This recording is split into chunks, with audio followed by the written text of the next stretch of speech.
क्या आपने कभी सुना है कि किसी महर्षि ने स्वर्ग जाने का अवसर स्वयं ठुकरा दिया हो? महर्षि मुद्गल ऋषि ने अपने अद्भुत त्याग, अतिथि सेवा, धैर्य और ईश्वर भक्ति से यह सिद्ध कर दिया कि स्वर्ग का सुख भी अस्थायी है, जबकि मोक्ष शाश्वत है। आइए जानते हैं महाभारत में वर्णित इस प्रेरणादायक कथा को, जो हमें संतोष, सेवा और आध्यात्मिक जीवन का वास्तविक अर्थ सिखाती है। मोक्ष का मार्ग और मुद्गल ऋषि की कथा। मुद्गल ऋषि प्राचीन भारत के महान तपस्वी और धर्मपरायण ऋषियों में गिने जाते थे। उनका जीवन सादगी, त्याग, अतिथि सेवा और ईश्वर भक्ति का आदर्श था। यह कथा मुख्यतः महाभारत के वन पर्व में वर्णित है। मुद्गल ऋषि किसी प्रकार का धन संपत्ति या संग्रह नहीं करते थे।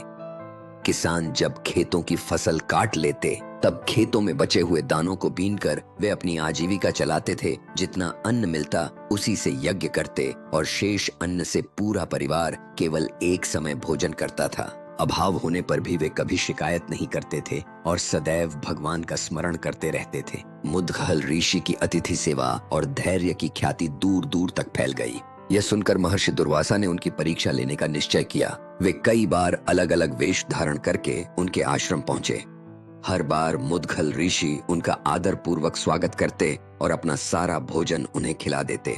इतना ही नहीं, दुर्वासा भोजन के बाद थोड़ा बहुत अन्न अपने शरीर पर भी मल लेते, जिससे परिवार के लिए कुछ भी नहीं बचता था। इसके परिणाम स्वरूप मुद्गल ऋषि और उनका परिवार भूखे रह जाते थे।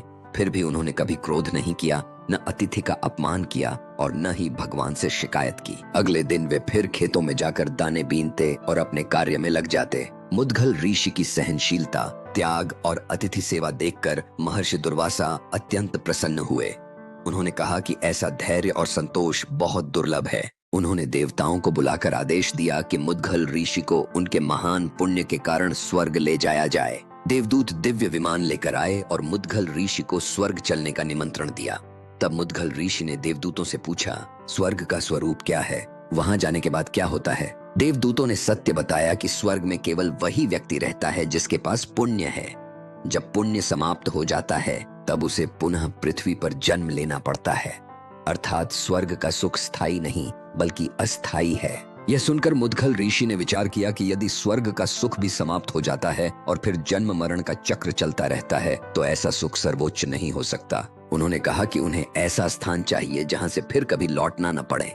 इसलिए उन्होंने स्वर्ग जाने से इनकार कर दिया और ईश्वर की आराधना तथा तप के द्वारा मोक्ष का मार्ग चुन लिया। कठोर तपस्या और निष्काम भक्ति के फलस्वरूप अंततः उन्हें मोक्ष प्राप्त हुआ और वे जन्म मरण के बंधन से सदा के लिए मुक्त हो गए।